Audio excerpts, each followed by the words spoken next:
Thanks, Jayne, and welcome everyone. First, we need to appoint a chair and deputy, as this committee currently doesn't have either. So I'm going to start by asking for nominations for chair of the committee for the remainder of the municipal year 23-24. So is there any nominations? Yeah, I'd like to nominate Councillor Crossland as chair. And is that seconded? I'll second that.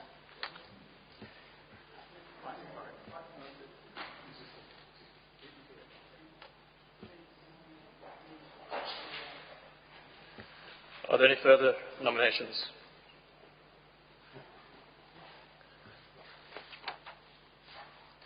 So all those in favour of appointing Councillor Crossland as the chair, please raise your hand.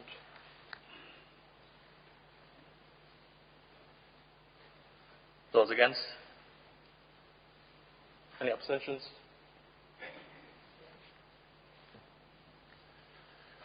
So Councillor Crossland has been appointed as the chair of the committee. Do you want to come down?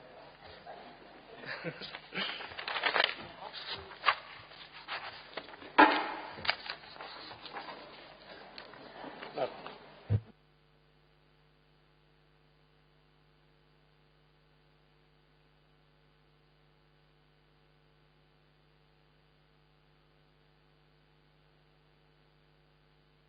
Right, we're going to move on to deputy chair of the committee now for the remainder of the municipal year. So is there any nominations?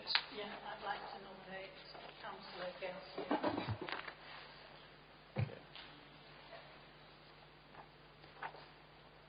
And is that seconded? Are there any further nominations? All those in favour of appointing Councillor Smith as deputy chair of the committee for the remainder of the municipal year, please raise your hand. Those against? Any abstentions? Councillor Smith has been appointed as deputy chair of the committee for the remainder of the municipal year. Thank you.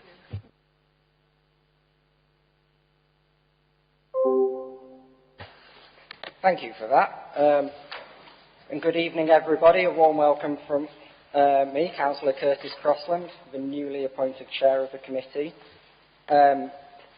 Before I ask other councillors to introduce themselves, do you need to do some more housekeeping things? Yeah. Some more speaking from me. Apologies, everyone. So I hand over to Jay Bell from Democratic Services to read out the housekeeping arrangements. Thank you, Chair. Please can I request that mobile telephones and other such equipment are switched to silent mode as to not disturb the conduct of the meeting. There is no fire test planned for today. If there is an emergency evacuation, please take instruction from the council staff present. The toilets are up that step around to the right there and then to the right. The meeting today is open to the public and will be streamed live and for subsequent broadcast via the council's website. You should be aware that the council is a data controller under the Data Protection Act. Data collected during this webcast will be retained in accordance with the council's published policy. By entering this meeting room, you are consenting to being filmed and to the possible use of those images and sound recordings for webcasting. We also have hearing loops available, so if you would like to use one, please let us know. Thank you, Chair. Thank you for that. So on to item 3, apologies for absence. Do you have any apologies from councillors? Yes, Chair. I've received apologies from councillors Mick Rooney and Paul Wood. And I think Alison should be here, but she hasn't arrived yet, but she might come here. Perfect. Alison Norris. Yeah. Thank you. Zooming through this. Beginner's luck. Item 4, exclusions of public and press. As far as I'm aware, there are no items that require exclusion from any of the public or press. So on to item 5, declarations of interest. Do any members here have any interest to declare? No? I'm sure it won't all be this easy. Item 6, minutes of the previous meeting held on the 28th of June. Can I accept these as a true and accurate record of the meeting? Oh, good. Thank you very much. Item 7, public questions and petitions. We have received one question in advance for which a response from a member of the planning department will answer, and we will deal with any questions from the floor. Do we have any questions from anybody? Is that a question on record? I'm sure it will be. From yourself? Yes. Yeah. I'm guessing it will be printed with the minutes, won't it? Yeah. So it will be published. Yeah?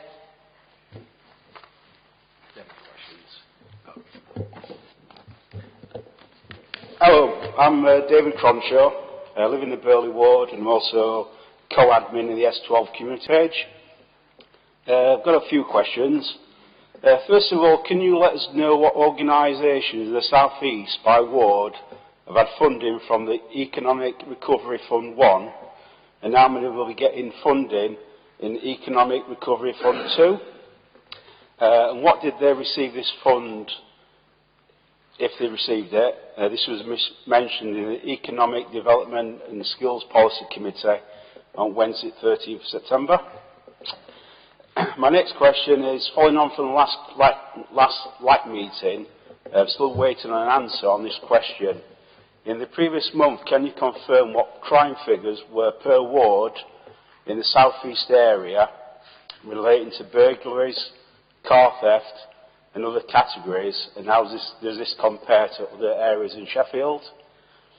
My next question is, can you confirm whether the Newstead housing scheme is ever going to go ahead? My next question, has the Burley Ward any plans to use the £69,000 community infrastructure levy money it has accrued, plus how do the community groups apply for SIL money? And just two other things, for future LAC meetings, can we have a presentation from the South Yorkshire Crime Commissioner Alan Billings and a presentation from the Parks and Countryside? That's it.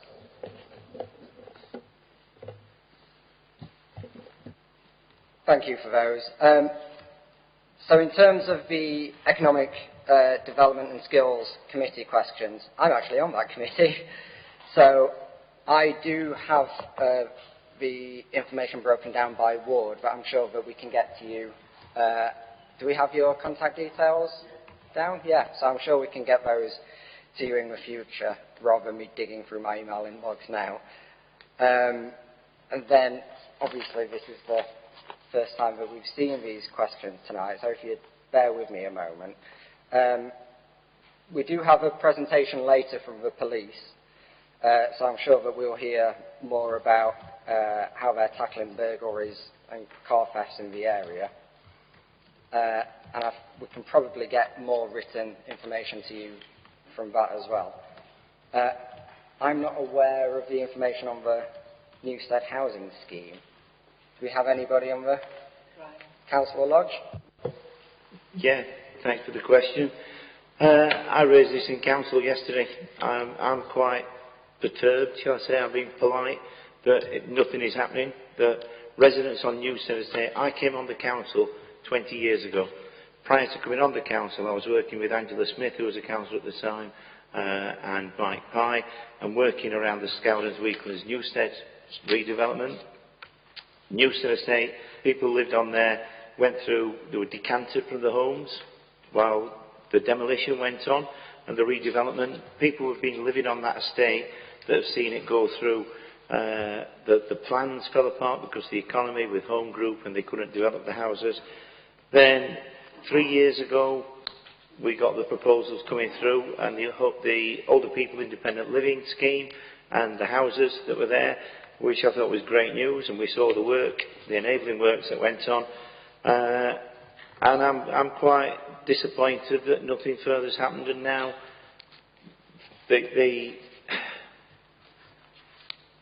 it's put out and it's saying the costs of inflation and construction costs have led to the scheme being postponed for now because they can't make it stack up. I don't think that's on. I think they should still be doing it. The people in Burley Ward in that area have been living through the the problems that have gone on and the dirt and everything that's gone on, and I think we should be pushing. And full council in February, when it set the housing revenue account budget, set a target to build 3,000 properties and said, find a way to do it, basically. Look at it, be creative with how you look at the funding. I was asking questions yesterday in council because, to me, they've not done that. And I'm disappointed, and I will keep pressing to get that done, because I think we should be getting those houses built. There's a desperate need for family homes. There's a desperate need for the older people's independent supported living, which releases family homes. And we can't tackle this, and people are crying out for housing, affordable housing, good quality housing, and we've got tracts of land out there in Scowdens, in Newsteads, that we're not doing anything with. So I share your frustration and anger at that. Thank you. There was also has the Burley Ward any plans to use the 69,000 SIL money it has accrued? Yes. There we go. Quick answer. And then to address the bit on the Police and Crime Commissioner attending meetings, meeting time is very limited because we have one meeting every quarter, I believe, and we try to go through different themes. So tonight is crime, and then we will go through different themes throughout the different meetings. And as far as I'm aware, the Police and Crime Commissioner role is being scrapped in May, I think. So I'm a bit reluctant to kind of get something hard on the agenda now with that. And presentation from is there anything in particular from Parks and Countryside that you'd like to hear?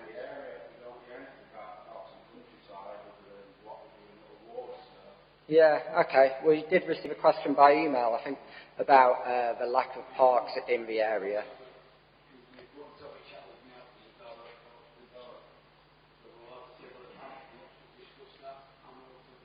Perfect, yeah, thank you. And perhaps it's something that we can bring back in the future as well. Yeah, thank you for that. Any further questions or any comments from the committee? Or I think that gentleman over here had a hand up first.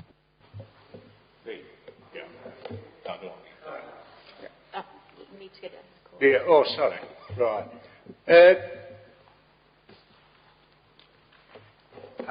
I submitted this question, and it's fairly wrong, so I'm not going to read it out.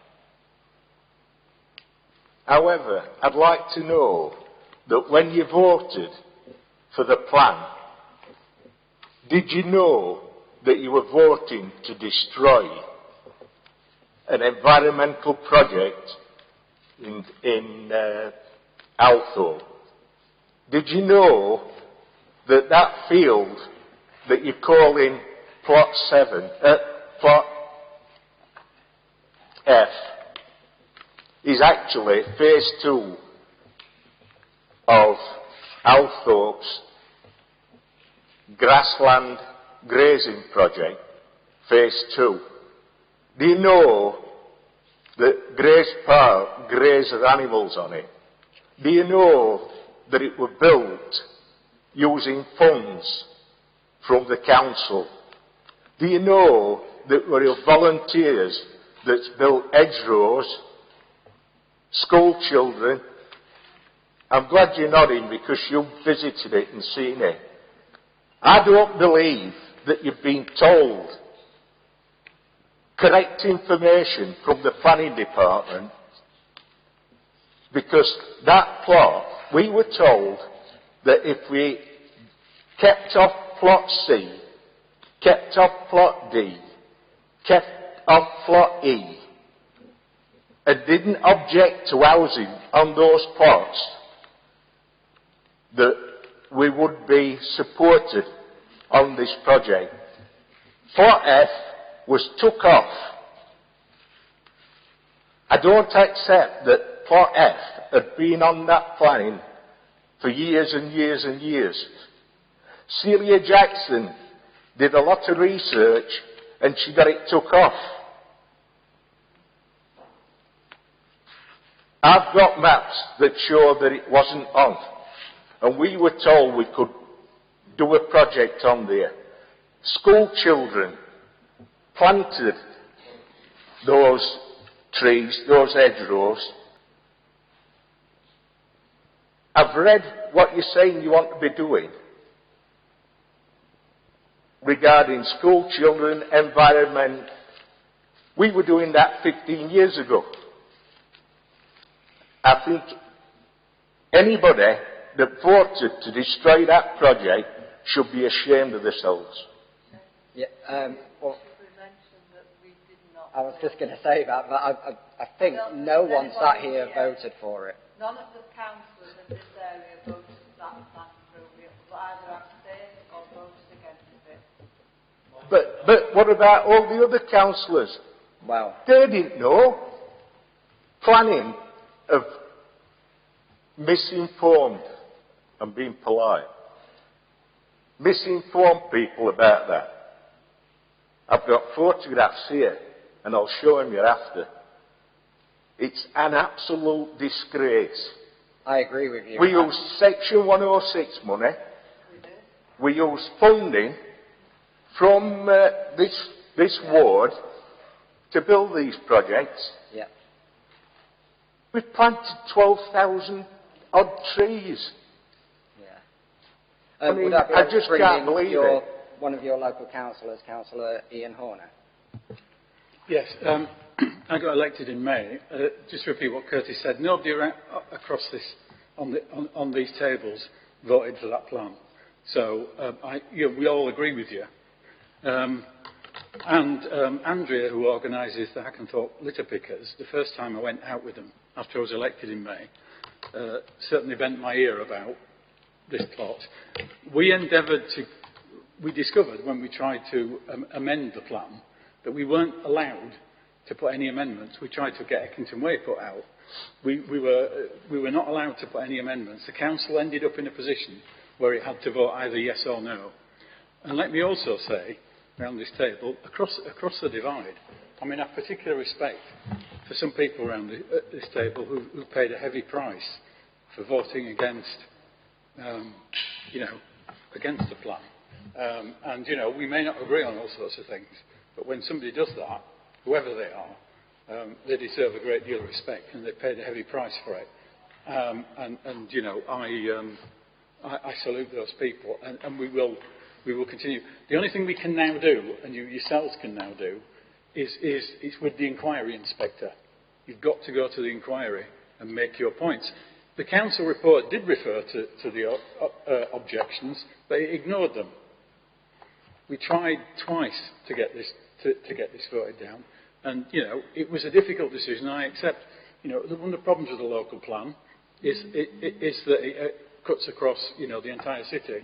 So councils in other areas are not going to vote necessarily for something that doesn't affect their area. Well, I don't think they even know what they were. I agree with you, sir. But we across this table, we all didn't support that plan one way or another, and some people put under a great pressure to support the plan and didn't, whether they voted against or abstained. And have all paid, have all paid different prices for that, and I accept that. So I agree with you, and we will support you in making those representations to the inspector. I absolutely agree with you. So I only arrived on the council in May, but we made an attempt to put amendments to the plan. We were told you either have to vote for or against the plan. If you make an amendment, the plan will be delayed. Now, I think it would have been better for the plan to be delayed. It's pretty late as it is, but but that wasn't the view that everybody took. And actually, only 37 councillors out of the 84 voted for the plan. Somebody try again. And so, absolutely we agree with you, and it's not a party political divide. This is a matter on which we all agree. I appreciate that. And we will continue to. But I'll not let this rest. No, and I I don't care what the system is. I'll go to the press. I'll go to radio. I'll do anything to save that project, because them school children don't deserve their work being destroyed. Look, I agree with you, sir, and I don't disagree with anything you said, and we absolutely support you in saying that. You know, I did vote against it, and others did across this table. Thank you. Tony? Is that on? Yeah. Yeah, thank you. Thank you, Roger. Obviously, I'm a Musborough councillor and not a Burley councillor, a Bayton councillor, but, as I say, we're all in support of what you're trying to do. When I saw a copy of your letter that you sent in for this meeting, I immediately forwarded it on to Clive Betts, who's on holiday, and he can add his weight behind it as well, and I'm sure he will be behind us all with that as well. So he's going to meet with you, yeah. Yeah. Yes, that's I understand in his reply to you. He's going to meet with you and whoever else wants to go with you. All right. Okay. But yes, you do have our support across the board. Yeah. Thank you, Tony. I was just going to say, Roger, if you extend that invitation, I'm sure most of us will come and, I mean, although it's been a long time since I walked around there, but I'd love to come and meet you and talk. And to just extend that we're all singing from the same hymn sheet and we want to support you. Thank you. And as I say, you'll get a more in-depth response to your email as well. Any other questions? Yeah, I think somebody over there and then. Hi, I'm new to the committee, completely new to it, so I'm not familiar with how things work. I'm not sure how things work here, but I wanted to raise well, that's an issue for me at least, is lack of cycling infrastructure in this part of the city. Well, I'm not aware of any really, apart from the cycle route number 67, which goes through Rother Valley Park and into town. It's not the most brilliant route for it. Is that part of the committee's remit? What sort of powers have you got, or what sort of funding have you got to do anything about cycling infrastructure and cycling safety in this area? And what's the best way for me to raise it with this committee, perhaps in future meetings? Thank you for your question. Tony? Yeah, thank you. Thank you for your question. I have been talking with the officers who are doing the active travel across the city, because it started in the city centre. And what I said is, I represent Musborough Ward, and the areas going into town, obviously, not covered yet by the active travel scheme. And what they've said to me is, not a good answer really, but what they've said to me is they're working from the city centre outwards. So in other words, we'll out here in Musborough and Burley and places like that, it'll be a year or two down the line. But they have assured me that active travel will come out to the outer city areas as well.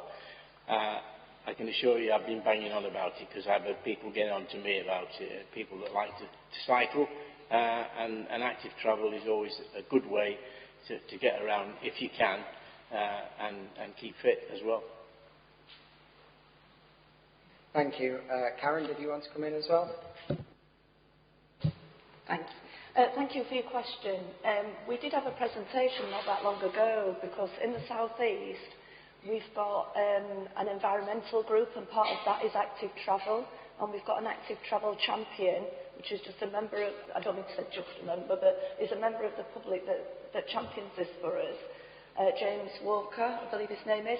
And he showed us the southeast, and now he's got a map and where you can't cycle fully round, because you get so far and then it stops because there's a major road or something and it don't continue.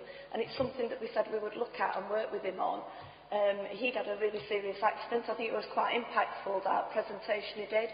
He'd had a serious accident when he was 17. and he still cycles now. And about safety, he's got some really good ideas about the tram tracks. I know is a real big issue. And funnily enough, the morning of that presentation, I witnessed somebody coming down on a bike, coming down to the bottom of Occupation Lane and getting the bike stuck in the tram tracks and coming off. And that's the first time I've seen that, but it was quite eye-opening.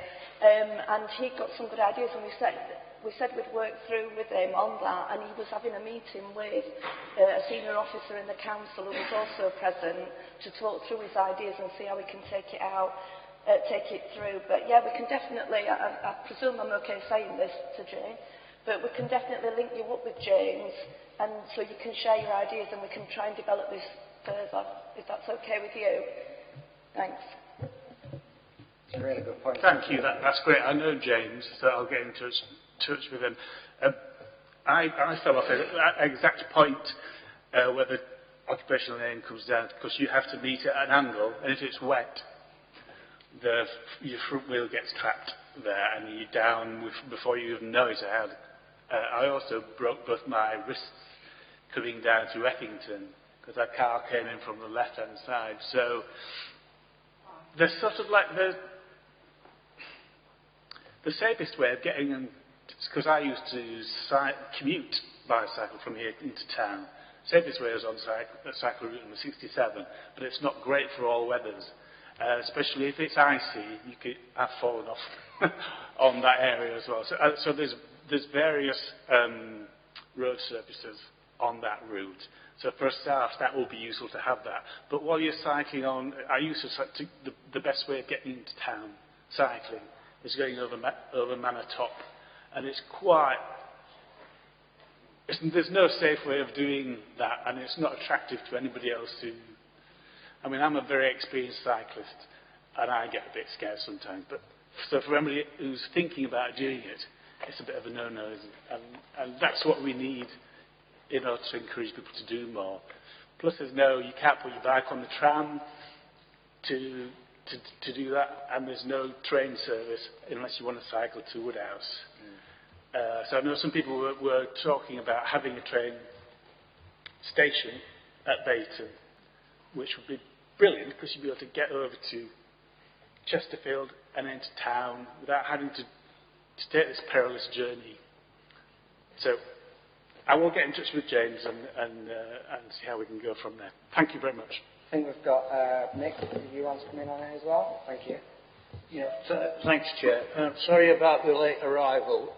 I wasn't expecting to be here, actually, until I got a phone call telling me that I had to be. So, in terms of... and I went to pick him up.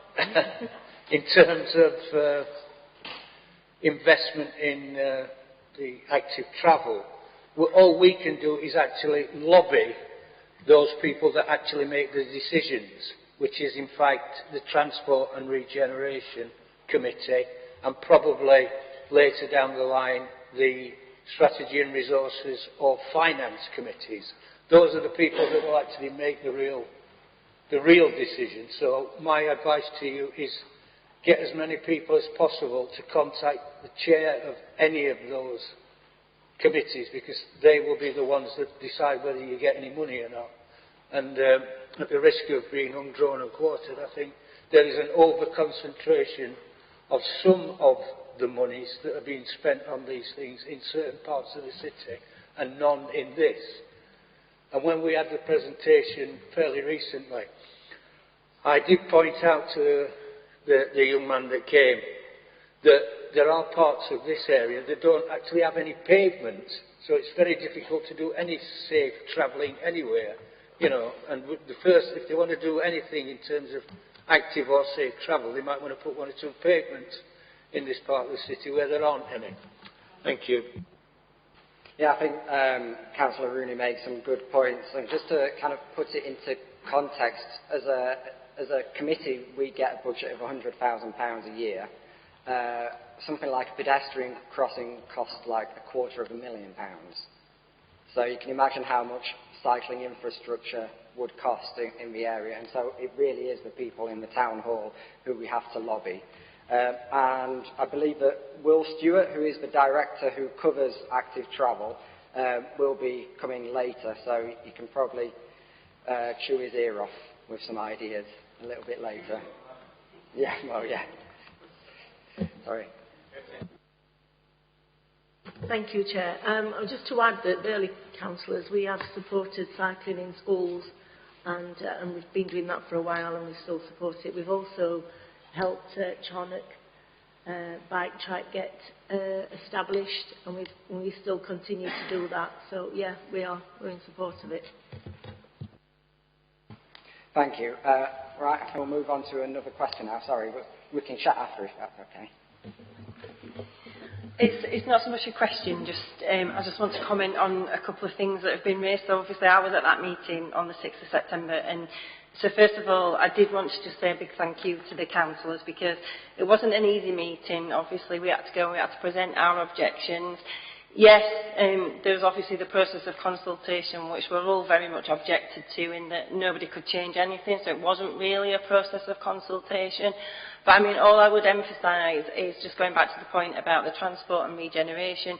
The infrastructure is the massive thing that we're obviously really opposed to in terms of the Eckington site.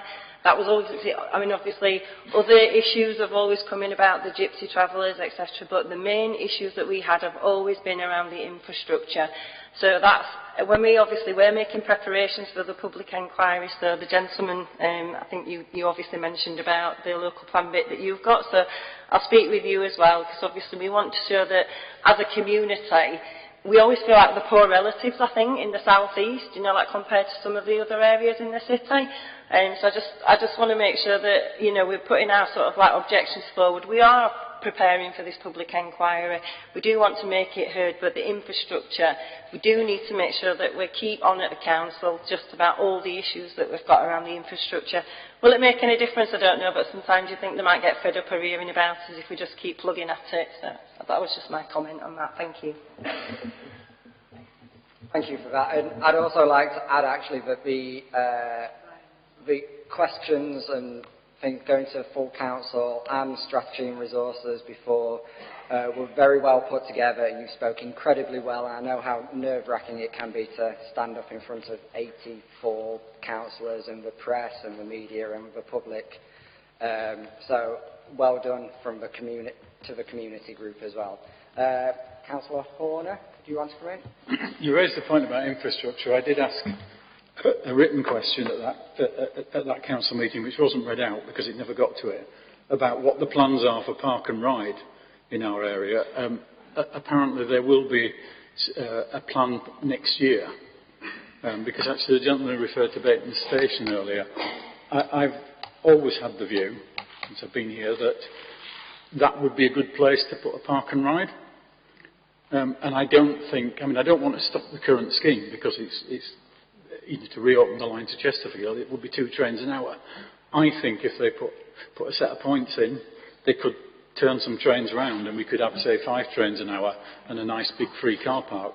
Because there isn't proper transport, there's no park and ride in our area, and the A57 is really congested, and we need to do something serious to deal with that. And I'd also point out, by the way, I did raise in council yesterday, we are getting yet more bus service cuts in the near future, and we should all fight against that as well. I always dread getting Ian on park and ride because he never shuts up about it. Brian, did you want to come in as well? Yeah, thanks. It's nice to see you, because I was sitting at the back of the chamber. I couldn't see the people in the gallery. I was trying to crane up, but we couldn't see you, so it's nice to put a face to the people who are speaking. Echoing the comments made, I thought you made a very, very strong case. And I think across all of us in here, we were all saying that site is unsuitable for light industry, and it's not suitable for housing. We know it was taken out. It's not suitable because of the infrastructure problems. It's a bit naughty that the Greens have painted it as if it's become an issue against travellers, and trying to say it's an attack on protected protected characteristics of people and trying to make it as if it's a racially motivated objection to it. But those of us that live out here in the South East know the problems with the roads. We know it's choked. We know the amount of traffic, and we know something needs to be done. Councillor Ian Saunders, who was a member for Bayton Ward years ago, he and I were on a planning board, and I think Chris Roslin-Josephs, who was in Mosborough, were on the planning board, and we raised it around when Asda moved to the site there, because they moved Home Decor down to Fence, and Asda moved there, and we said about it there. We said about the extension of Crystal Peaks and the retail park, and also when they did the Aldi site. Now, I was a cabinet member at the time when that site came up that Aldi is on, and we were looking at what we're doing. But one of the things I was saying was that we need to get a proper traffic infrastructure, and the roads just don't take it. And it was always one of these things that, yeah, well, it will be dealt with. It's incremental, but the incremental amount is now causing chaos in the area. And I think we were all arguing and saying the same sort of thing. It's the Green councillors that are trying to paint it as if it was all about travellers. And I think we were all quite clear in saying travelling show people. It's not about travellers. It's travelling show people. You go in town and you see the markets that are in there. You see the city centre in the summer, the beach that's there. You see the Christmas markets. They're all travelling show people, and they're based in Sheffield, a lot of those people. I've worked quite closely with Faris Funfairs and William Percival, and a number of members here have. And so we know, so to paint a picture that we're attacking the travelling community, I think is very bad taste as well.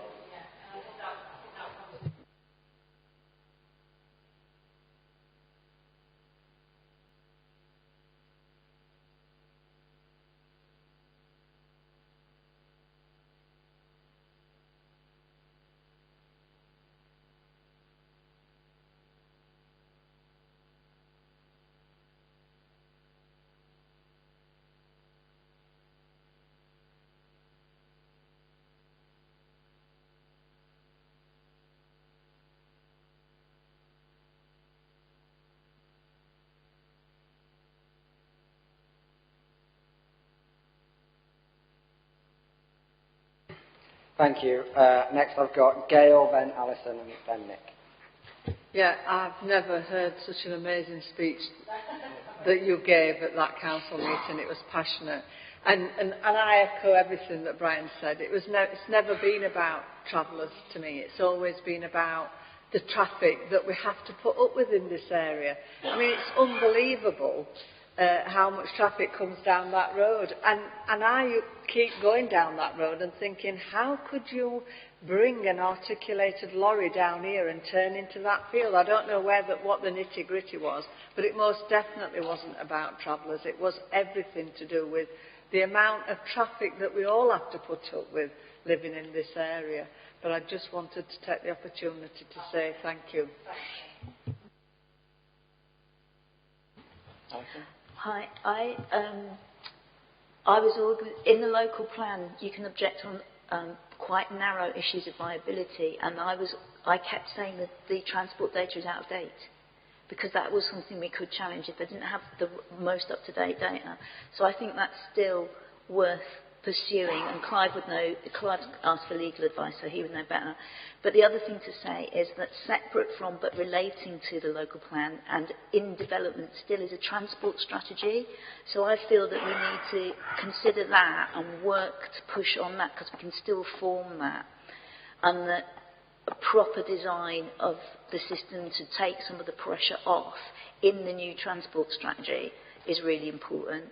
And also, Oliver Coppard is spearheading a strong campaign for better funding for buses. I was down in London at the weekend, and their transport system is fantastic, and they get, I can't remember if it's 4 or 5 times more per head spent on their transport than we do. So I'm personally, and would encourage other people to strongly back that campaign as well. Thanks. Yeah, I mean, I'd just like to echo the praise that's been heaped on you. You were the best speaker during that debate, without a doubt. You were one of the very few that actually made any sense. But I would just like to say, I think it's... I would just like to say that the stance that the Greens have taken to try and bring it down to the level of it being anti-traveller is disgraceful. There's a point at which, during the debate, I think it's Councillor Turpin, says that something along the lines that the objections only came in when it was said that it was going to be for travellers. And that will be recorded somewhere. And it's him that started that insinuation. But I don't know if you know, a lot of you will probably remember this or recognise this name, Pullin. Bob Pullin, who was once a Lib Dem councillor, is actually from a travelling show family. So, you know, to say that we're anti-travellers is absolute nonsense, because he was actually a Lib Dem councillor until fairly recently. He's the one that used to do all the bouncy castles and things in Graves Park and that sort of thing. So, you know, that's how anti-traveller we are. Thank you. Thank you. I think due to time, we're going to have to move on soon, but was there another question over here, I think? Yeah? More of a plea. Yeah. Thank you.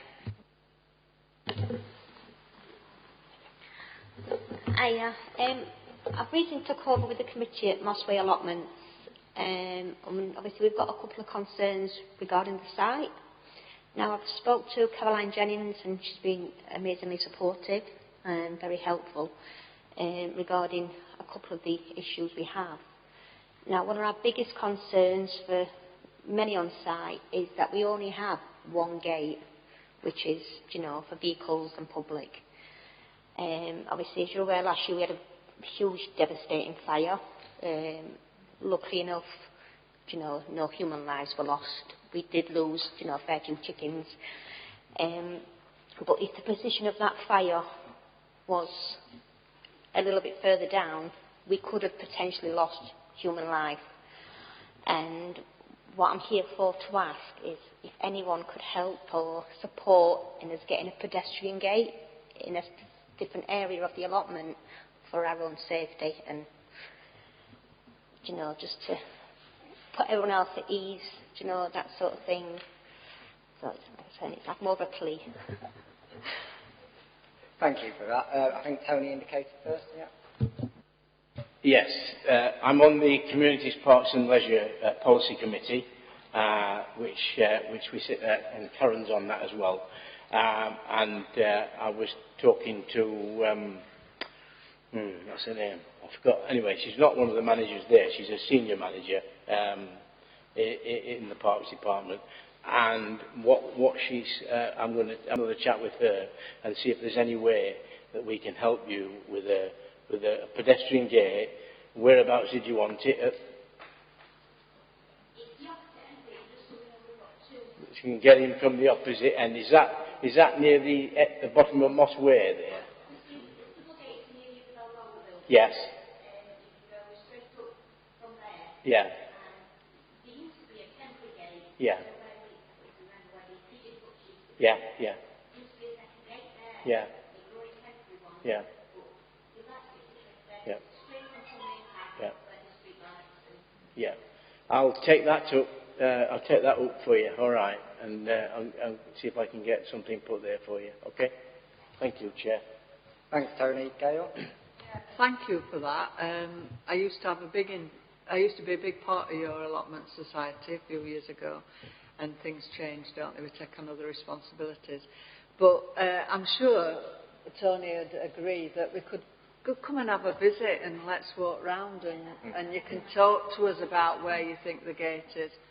You know, and if we have to help you to find the funding, I'm sure all three local councillors would talk about that. So we'll come and we'll meet with you and we'll see what you're talking about. I mean, I know the site very well, to be fair, but I think you're probably right. It's when something like that happens that you have alarm bells, don't you, and think, wow, what would we have done if?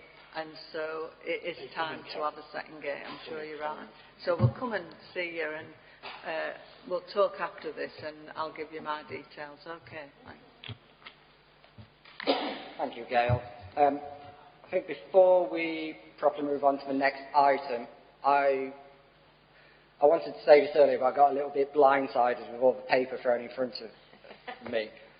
But I'd just like to say thank you to Karen and Denise for being the chair and deputy chair previously. I think we work very well on this committee across party lines, and I think that is down to the tone that you've set and the professionalism as well. So I'd like to say thank you.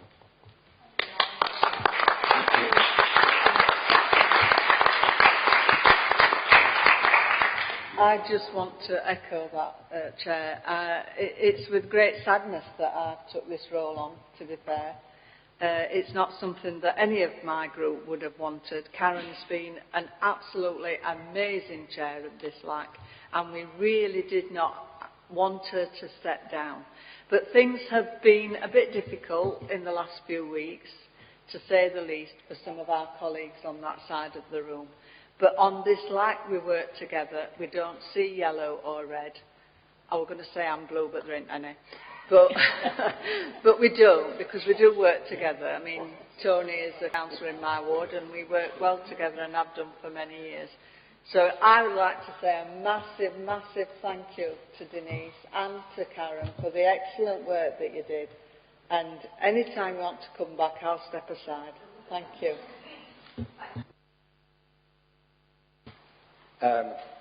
So on to item 8, meet the councillors.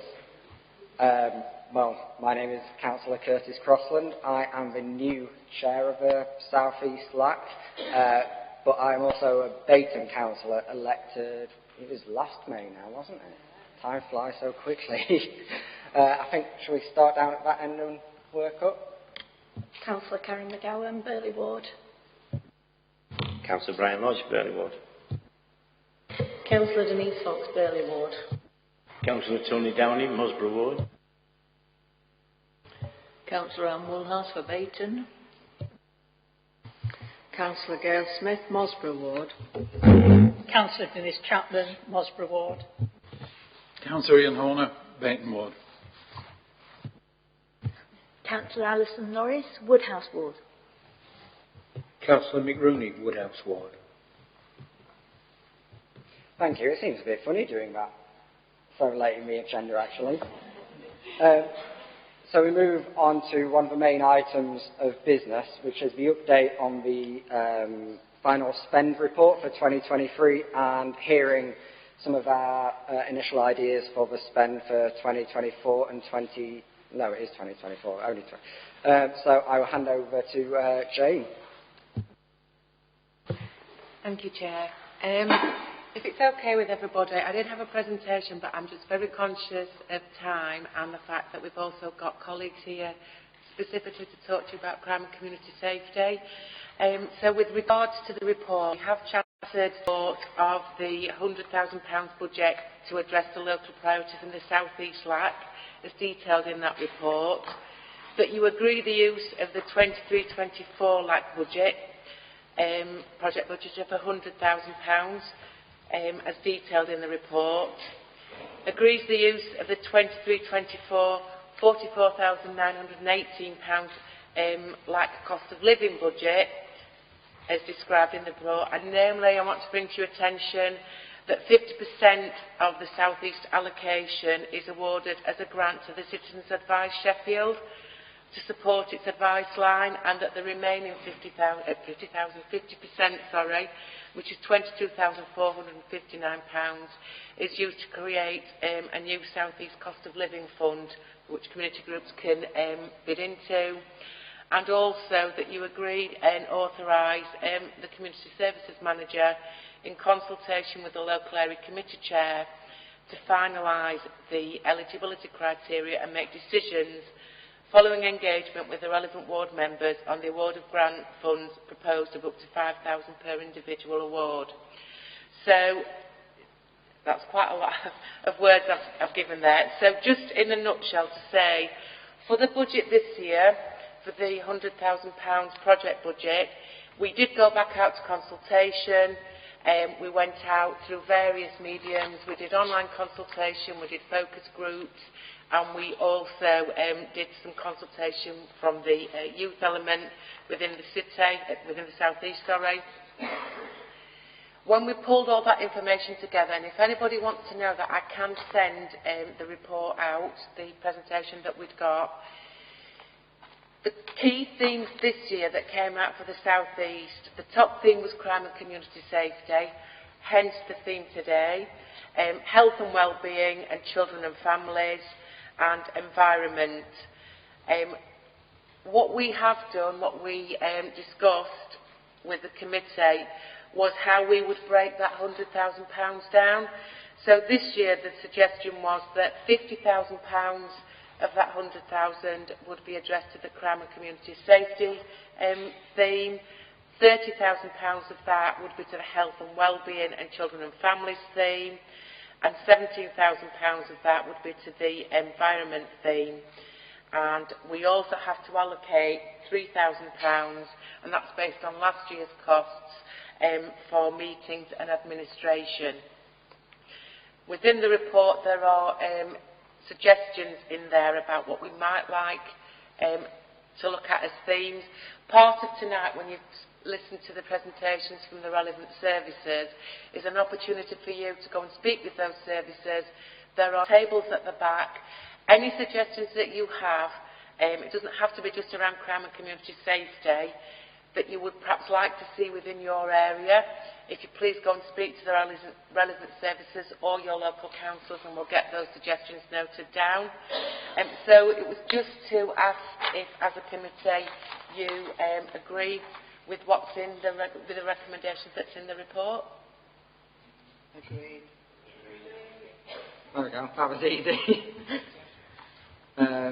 So thank you. I'd also like to say to officers that they can only start their work really in September on this, and it all has to be spent up and complete by around March, isn't it? Yeah. So there's not much time to get all this work done. So they do an incredible job in such a small amount of time. And also to you as the public, this is your money, so if you do have any ideas for projects or anything in your area, do come and ask us and tell us what you want the money spent on. We heard that the spend is based on the consultation with you, so if you do have any ideas of projects, please bring them to us. So on to item 10, which is the theme of tonight, which is crime and community safety. So I believe we do have a petition from South Yorkshire Police. What did I say? Petition. Oh, petition. Presentation.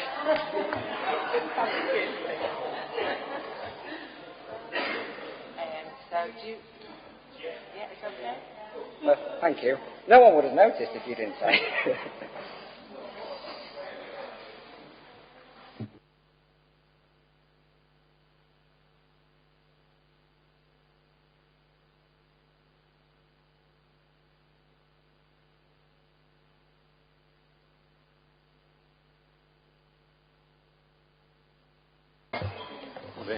Hello. Oh, that's weird.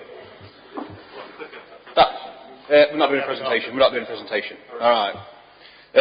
Good evening, everybody. My name's Tom. This is Roger. I've very recently, over the past, since I've been doing it 5 weeks now, moved to the Woodhouse neighbourhood team. I'm originally a response officer from Ecclesfield for this area, and all its problems are very new to me. I didn't want to come and stand up here tonight and click through a presentation with some numbers on the screen. I would much rather have proper, honest conversation with you all. We're going to be stood up there at the back, what your issues are, what's affecting you. As a police officer, I'm not a sergeant or an inspector. Not what they do. I don't sit in an office on a computer. I'm boots on the ground, dealing with offenders, dealing with people, dealing with problems. I know you mentioned burglaries earlier. In the 5 weeks I've been on the team, I can't believe how many burglaries are occurring in the area.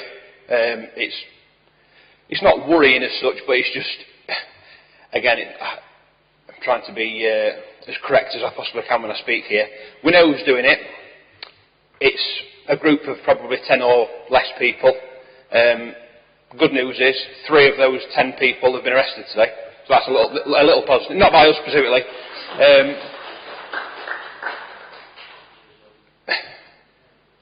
I'd rather speak to people individually on their end.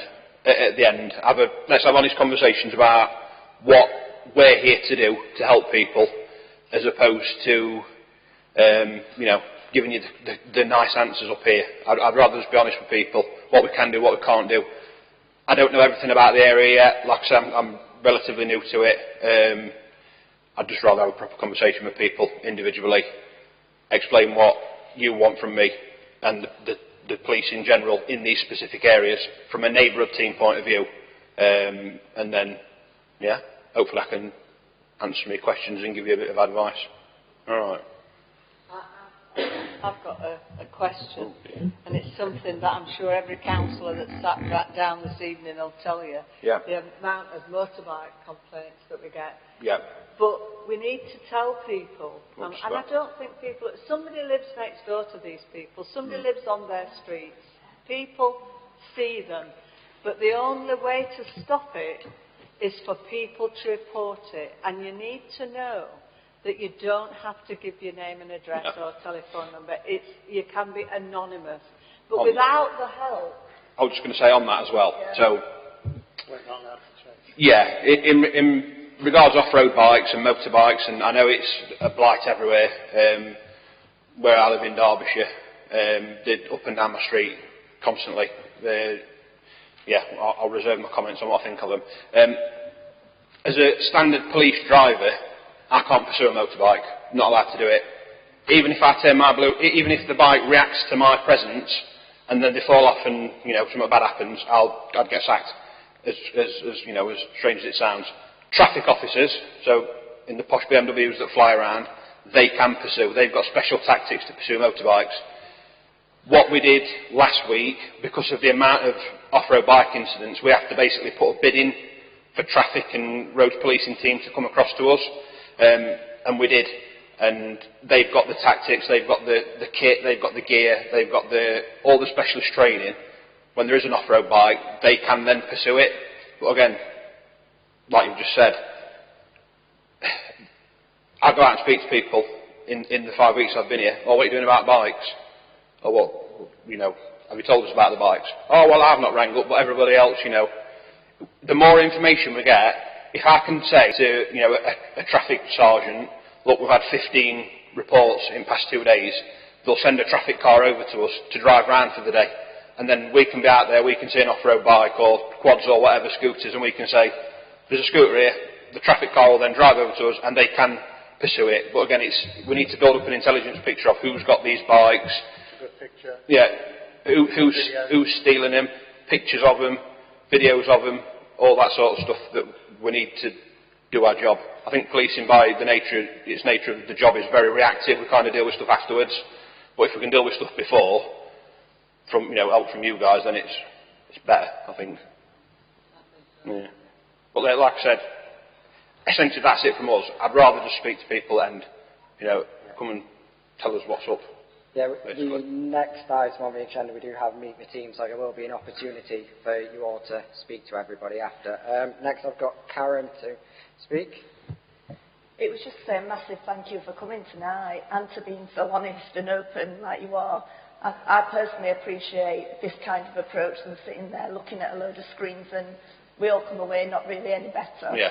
I would love to see you here at every meeting, but I was just going to say to members of the public, I know Roger really, really well, we do, is to say that, they're not just, you don't have to just wait for these meetings. Roger comes to Frechville Library, comes to Skowdens Community Centre on a regular basis and is always there to approach. So if you can't get through on 101, they are around in the public and please report stuff as soon as you can.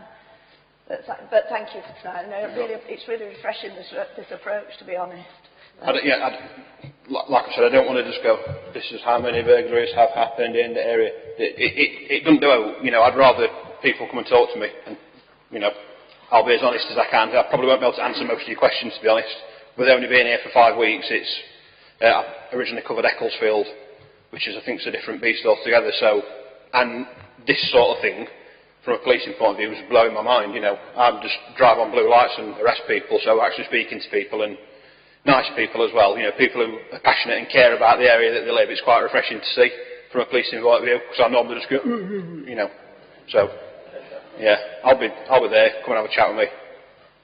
Thank you. All right.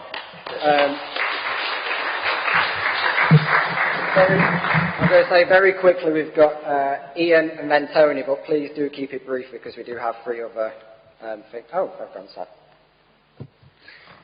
Yeah, just to make the point again about reporting crime, because every conversation we have with more senior officers, they will tell you that resources are allocated on crime statistics. So even if you just make that anonymous call, you're adding to the statistics. So if you don't do that, we and they can't argue for more assistance. So I know there aren't enough police officers, but we won't get any more police officers unless the statistics help us to do that. Thank you. Tony? Yeah, thank you, Chair.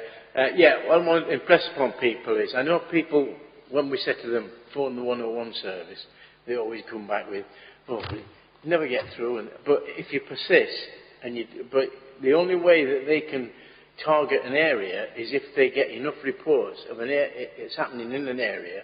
If they get the reports, they can then target the resources to that area. But just because a policeman or a police car doesn't arrive when you put the phone down after ringing 101 doesn't mean to say it's not been logged. It has been logged, and they build a picture. And so please, please continue to use the 101 service if you see anything at all. Obviously, if it's a serious crime, then it's 999. But normally, just the antisocial behaviour stuff, it's 101, and please, please do that. Thank you. Definitely. Thank you, Tony. On that, quickly, yes, thank you. It will be really quick. I'll just add online. I've been talking to the police because their system wasn't the greatest, and they've already got rid of one glitch around passwords, and they're working on making the system better still. And at Woodhouse Community Forum, they've set up a group account, so you don't even have to register. You can go into the library and put your thing in the computer, and if other community groups want to do that, that's another option. It's just, and somebody said to me, if I could have reported 28 things today, and the PCSO that was with me said, yeah, great, report all 28. And maybe you can't make 28 phone calls, but you can make one phone call and tell them all about the whole 28 things if you've got dates and times. Or you can whack it in on your phone or on the computer. It's a really good idea about the insurance account, actually. Steal that.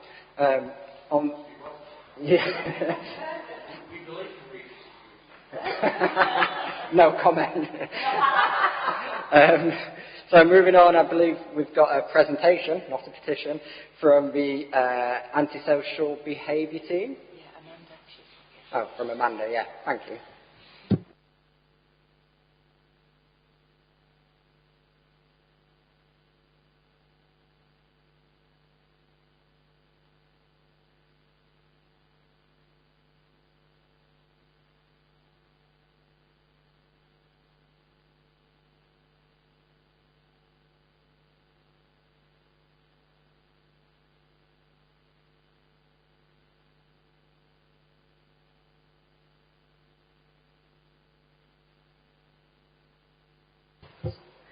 Okay, thank you, and apologies that we have got a little bit of a presentation, largely because I was told to do one, so we do what we're told. So yeah, we're asked to come along just to sort of introduce ourselves to you.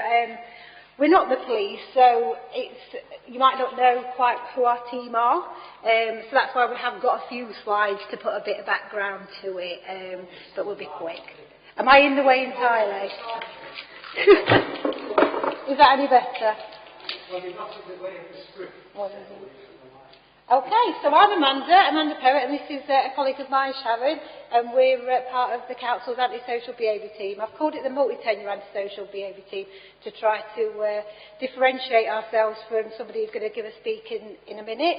So in the Council, there's largely 3 teams that deal with anti-social behaviour: ourselves, the Housing and Neighbourhood Service, and colleagues from there are here tonight, and an Environmental Protection Service who deal with such things as noise.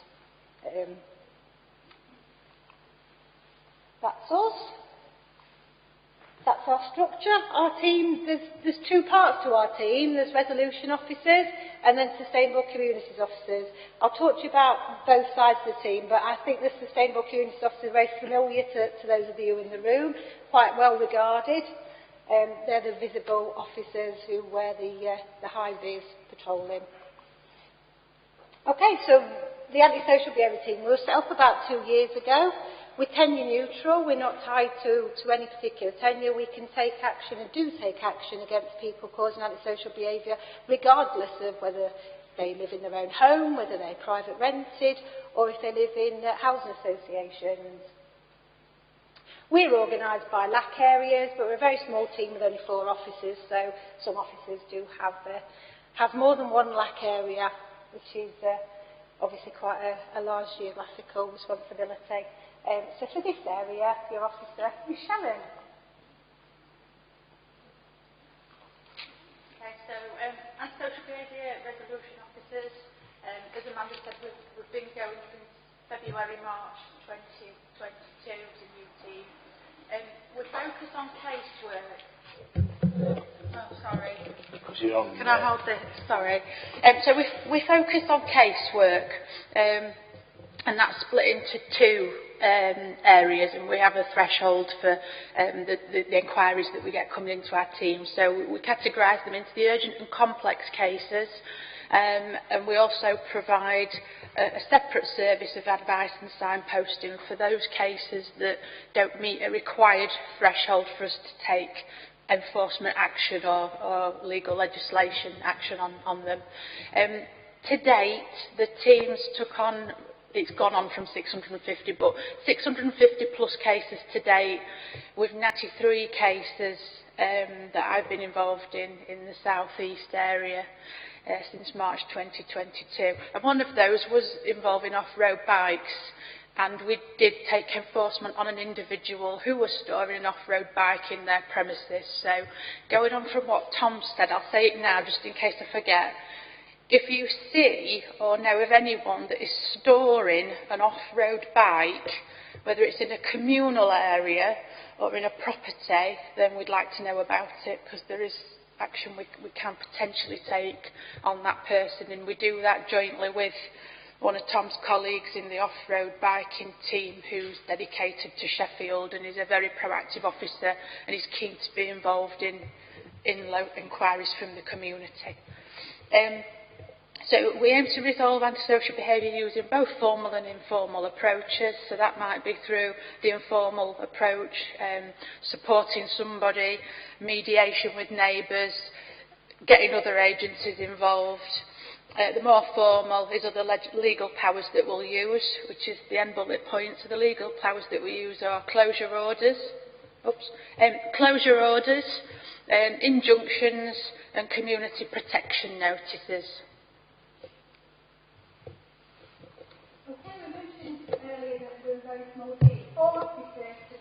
How would you need that?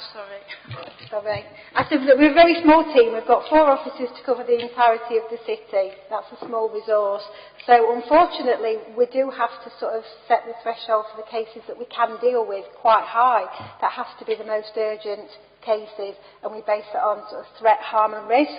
So I've just given a bit of an idea of the sort of cases that we deal with. More and more we're seeing cases where very vulnerable people's properties are being taken over, largely by criminals, to commission sort of criminal offences there, be that drug dealing or storing weapons. It's known as cuckooing or cuckooing, depending on sort of how you pronounce it, but we're seeing that that's kind of our bread and butter at the moment. Reporting antisocial behaviour. Please report it. I understand why people might not report it. What's the point? Nothing gets done, nobody cares, nobody responds to us. We do understand that, but to echo what people have said before, unless things get reported, those resources can't be put in the area. The understanding, I don't live in this area. I can only understand what you're experiencing if you report it to us. And I promise if you report it to us, to the antisocial behaviour team, then we will do something with it. We might not be the people who can resolve the problem. Very often you can't resolve antisocial behaviour alone. It takes a lot of people, just as it takes a village to raise a baby. You know, it takes a lot of people to sort out antisocial behaviour. But we'll do something with your inquiry. We'll either try to help ourselves if it's really urgent, or we'll signpost and pass it on to somebody else who might be better placed to help out. So if you're a housing tenant, and I'm sure this will be explained later, report it to your landlord, report it to the Housing and Neighbourhood Service in the first instance. If you're not, anybody else, as I've said, let us know about it. I've got some QR codes, they're all the rage these days, aren't they? So I've done some QR codes about how to contact us and how to report stuff to us.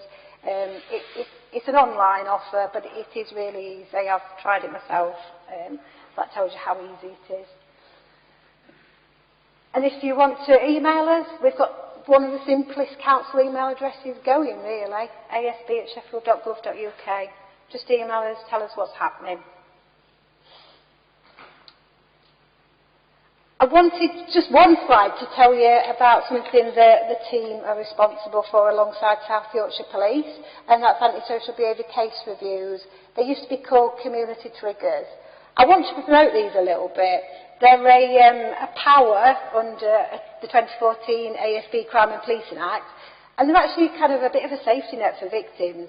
If you're experiencing antisocial behaviour, if it's ongoing and you feel that not enough's being done, that the agencies aren't talking to each other or taking the action that they could, then you can activate an antisocial behaviour case review. If you've reported 3 things in the last 6 months to agencies, then you can activate this case review. And what it means in practice, it exists as a problem-solving tool. It's not a complaints procedure. I don't want to say forces, because that sounds like all the agencies that deal with antisocial behaviour don't want to be involved. That's not the case at all. But it forces those agencies to come together to put cards on the table about what they could have done better, what they can do better in the future, and the idea is to come up with an action plan to try to resolve what's happening. We get a fair few of those in Sheffield. I think I put there we've got 40 last year, and we've had 22 to date this year. That's quite a lot. Barnsley haven't had any. Some major cities, some major core cities don't get any of these requests. We do. So it's worth promoting. You can request these as an individual. Councillors can request them on behalf of constituents, and community groups can request them. Again, there's a QR code that I've done that takes you to where you can request them. Thank you. And then the other part of our team, Sustainable Communities Officers. I can see Ruth cringing. I'm sure everybody in this room knows Jeff, Ruth, Matt and Shaq, whose feet I made earlier. And Julie. Julie might not be familiar. Sorry. Shaq, I know I nicked his feet earlier, that's why he's isolated. Who might not be familiar to you, I'm going to embarrass her, is Julie. She's just been successful in the post of the Senior Sustainable Communities Officer for this area. So you'll all get to know Julie very shortly, hopefully later on this evening when you come and talk to her. So the Sustainable Communities Officers broadly are out and about in high-vis, much as the police are, providing reassurance to communities, be that trying to gather evidence of stuff that's happening, or just deterring and preventing stuff from happening, as we know can be a byproduct of being out and about in high-vis.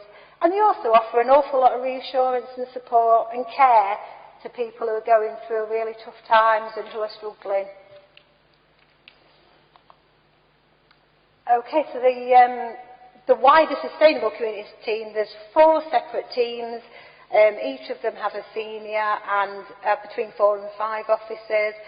Again, organised by LAC areas, but 4 into 7 doesn't quite go, does it? We put some figures there just to let you know how many requests that they've had in this area. So this year, the team have had 346 task-ins in South East, which is quite a lot. Citywide, sorry, and 64 for South East. And our service hours, the Sustainable Communities Officers, there's two shifts. There's a morning shift, 8 till 4, and then there's an afternoon shift, 2 while 10.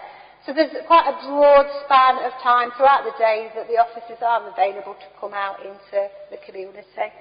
The resolution officers, kind of office hours, flexible. So yeah, thank you. Thank you for that. Oh, Brian, yeah. I just want to comment, embarrass you more. The great work that the community safety officers have been doing, sustainable community officers have been doing on support as we work in Base Green. We meet up with them quite often, and the work they're doing down there and identifying kids and working with the kids, it is having an impact. And I think if people are in any doubt, these guys out there and they're talking and dealing and they're making contact with the kids and they're doing a great job in tackling some of the issues that we're facing down there. So thank you. I think just record it publicly with everybody here as well. Definitely. And so the ASB at sheffield.gov.uk, you're happy for... So that's an email address that you can write down, take it home. So if you do have any issues in the future, please do email them and they'll be happy to help. I think that's it. Got off lightly. Thank you. No, thank you very much. Now, next we've got a presentation from the housing team, I believe.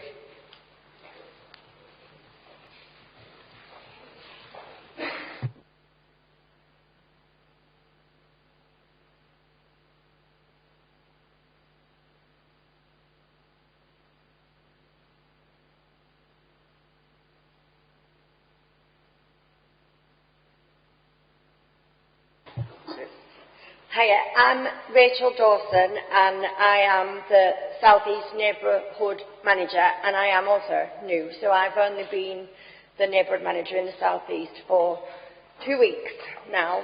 I also have done a presentation because like a member I was told to do, and I did maths a little bit and change it, but so we...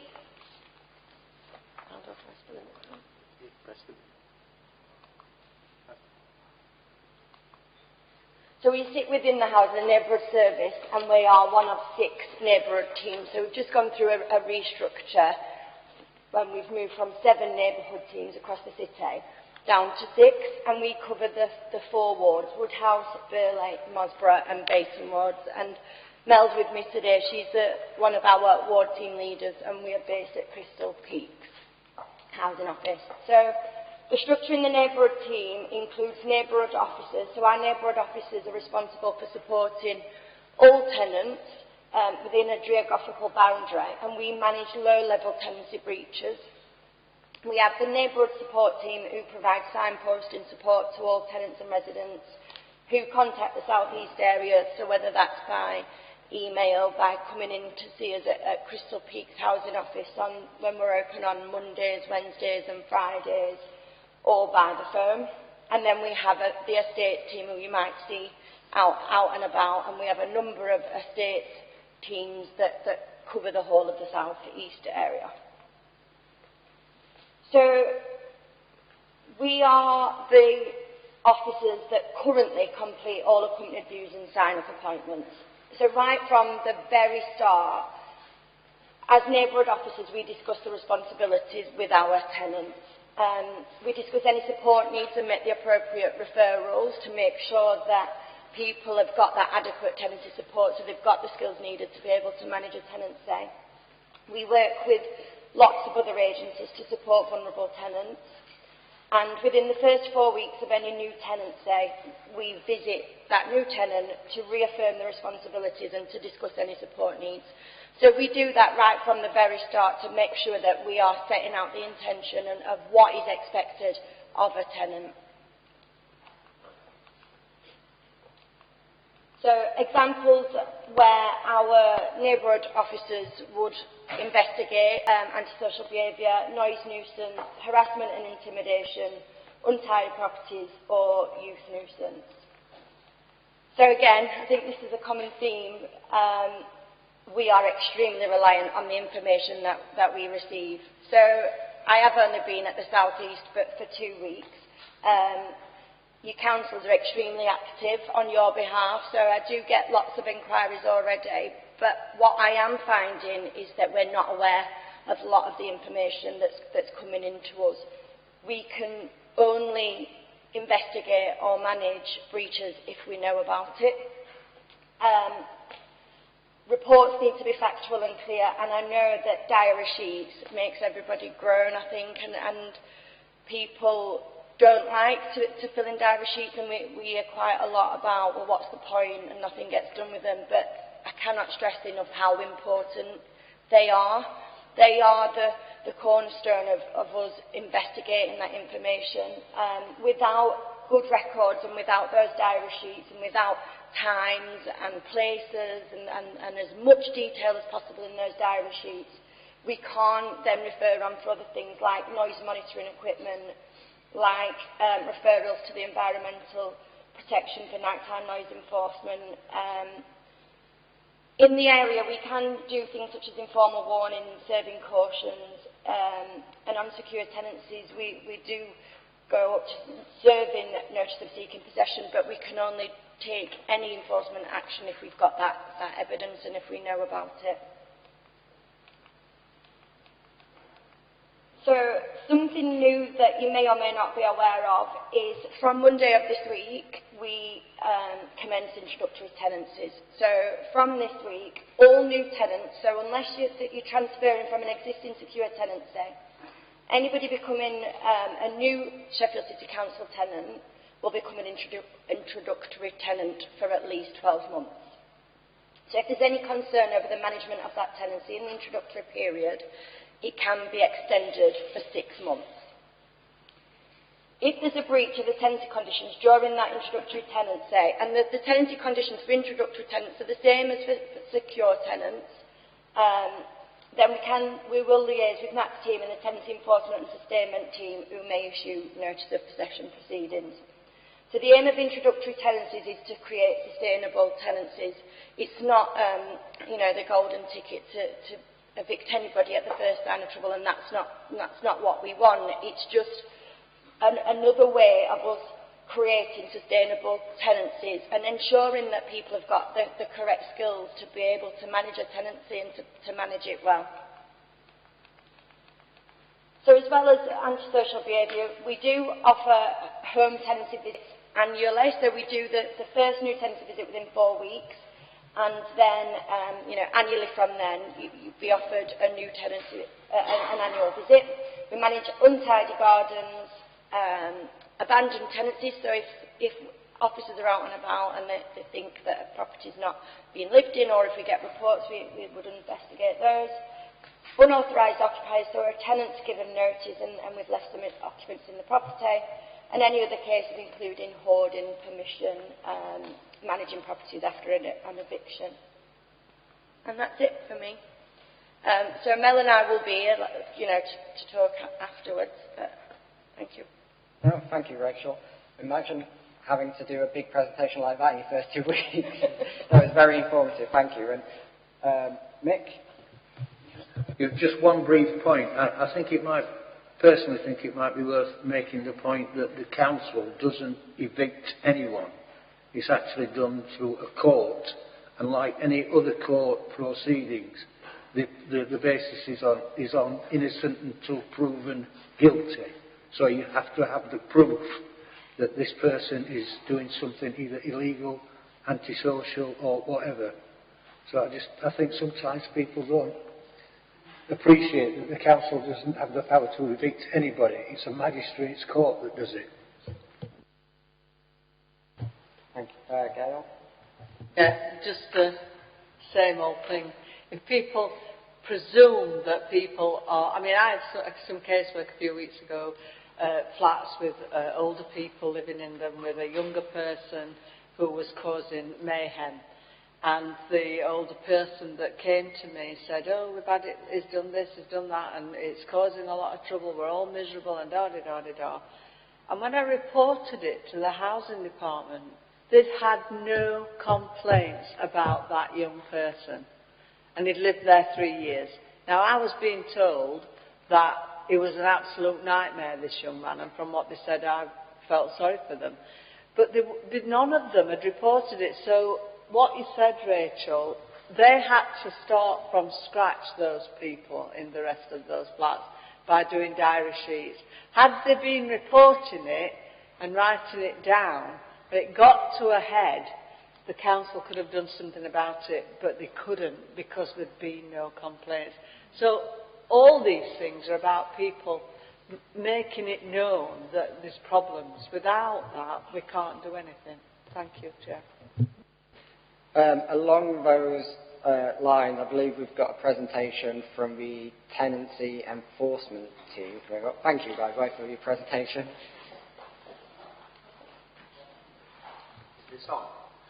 You have to press the button. Oh, brilliant, thank you. Perfect, thank you. So, evening everybody. So my name is Matt Sutton and I'm the service manager for the Tenancy Enforcement team. So despite trying to jump the queue, it made sense for Rachel to go first.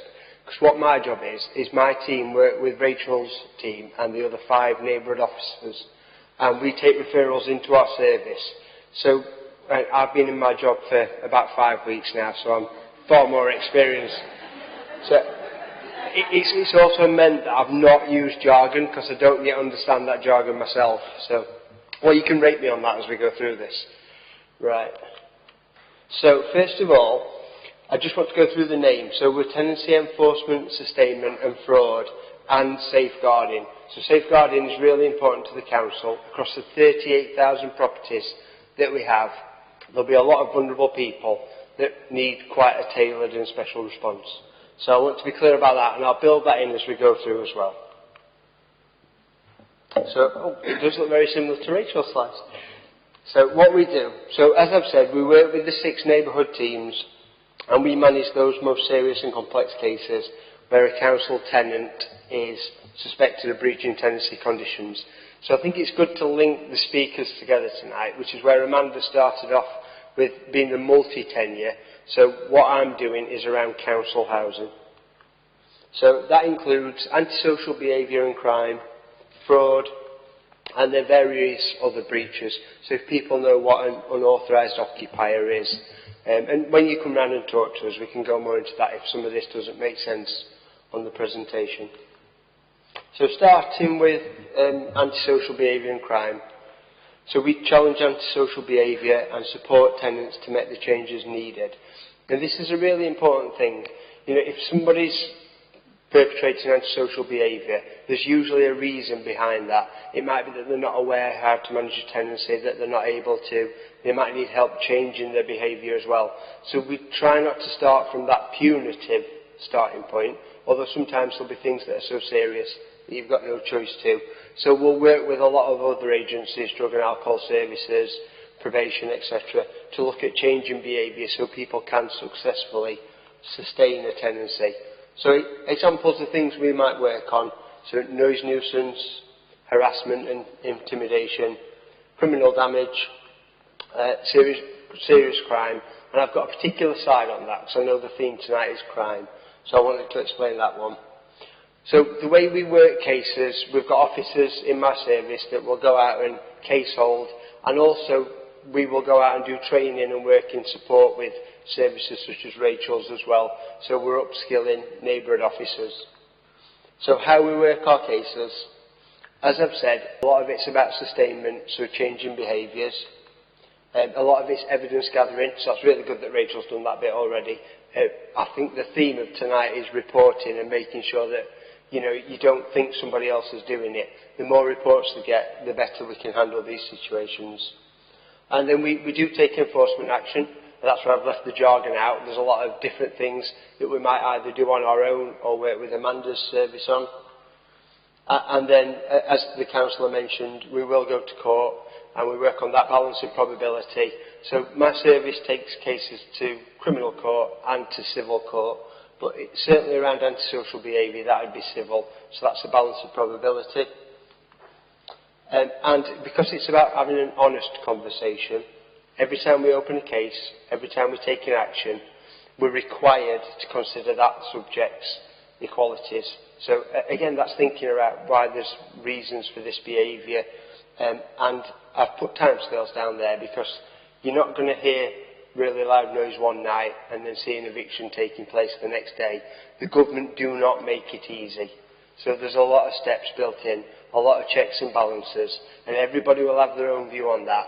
But I would be overselling if I was to say to you tonight, come and report something, and then by next week, that person will lose their tenancy. So just about crime, there are certain crimes that give the council absolute grounds to go and get possession back of the council property. If you want any more details or information about this, I can talk with you. But they're crimes that are committed in the local area, or if they're not in the local area, against somebody who lives here, or elsewhere against the landlord. So I said I wasn't going to put any jargon in. That is a little bit jargony, but I can explain that to anybody. Our service has 2 fraud investigators as well, which I don't know if people will be aware about fraud with council housing. I certainly wasn't that aware of it before I took over. Obviously the stock that we have is small and it's precious, and there's a lot of people that are in need of it, and it's not there for people to profit from or exploit or use in crime. So we deal with people who obtain a tenancy by deception, so they lie, so they're taking a property away from people who need it right at that starting point. We get people, it's a great city, we've got 2 universities, but as part of that, people will get a tenancy in those flats near the university and then sublet it illegally. So they're taking not only a tenancy away from people of Sheffield, they're also taking money away from the council that goes back to the people of Sheffield. And these are examples of where we would go to criminal court with that rather than civil. Right to buy fraud, again, you obtain a tenancy by deception, you then buy that, you're taking that away from the people of Sheffield. And something that a lot of people don't think about, unauthorised mutual exchanges. We're not able to allocate the properties to the families and the people that need them if people are illegally doing that outside of the structures that are in place. Then we've got other tenancy management. So that's where we'd work a lot, do a lot of training with neighbourhood teams, and basically about people breaching the tenancy conditions. Managing cases of unauthorised occupiers. Obviously, so long as you've got somebody that shouldn't be in a property, they're not paying rent. The council's not getting that money, they're not able to reinvest it. So that's really expensive for the council and something we do a lot on. And then we take on other cases that might be a bit more complex. You're denying access, unauthorised occupation, permissions and refusals. And then there's a safeguarding element, which I'm the safeguarding lead for housing. And that's something that I'll always bang on about. So we've got 1,000 people and we're serving some of the most vulnerable people in the city. That's 1,000 employees. I have 2 practice development coordinators that will go out there and try and train officers up, take calls from officers, so we can act in a way that best recognises people's vulnerabilities and safeguards everybody. We work with other partners in Sheffield, so for people that are aware, there's special forums for victims of domestic abuse or adults that are at risk of harm. So we contribute to them along with our partner agencies. Just to give you an example of that, maybe 20 years ago, if we'd have visited a property and found punch holes in the wall, we'd have viewed that as damage to property. Hopefully now officers would go out and see that that's potentially a sign of domestic abuse, of behaviour that's abusive towards children. And then the other one, sorry, it's a little bit small for people at the back. I think somebody's mentioned cuckooing tonight, or if you're posh, you might say cuckooing. That's something that's blighting a lot of cities, Sheffield included, where vulnerable people are having their properties taken over by criminal gangs and drugs and other crime is happening there. So that's a very quick, brief run through of what we do and hopefully builds on what Rachel and Amanda have talked about earlier. Thank you for that. I think it was quite important as well to end on the safeguarding point, because I think from my own experience, 9 times out of 10 when there's an issue is because somebody needs help more than anything. And so when you report something, you've got to keep that in mind as well. You're not telling on somebody, you might be getting somebody help, and I had an issue with that in my ward recently. So it's really good how everything links together, and hopefully we can get people the support that they need. I think we don't have any more questions from the committee, so you're free to go. So The team will be around for you to chat to, but that does conclude the formal section of the meeting. The next meeting will be on Thursday, the 16th of November at 6:30. So thank you all for attending, and we'll hang around for you to talk to you. So, yeah, thank you.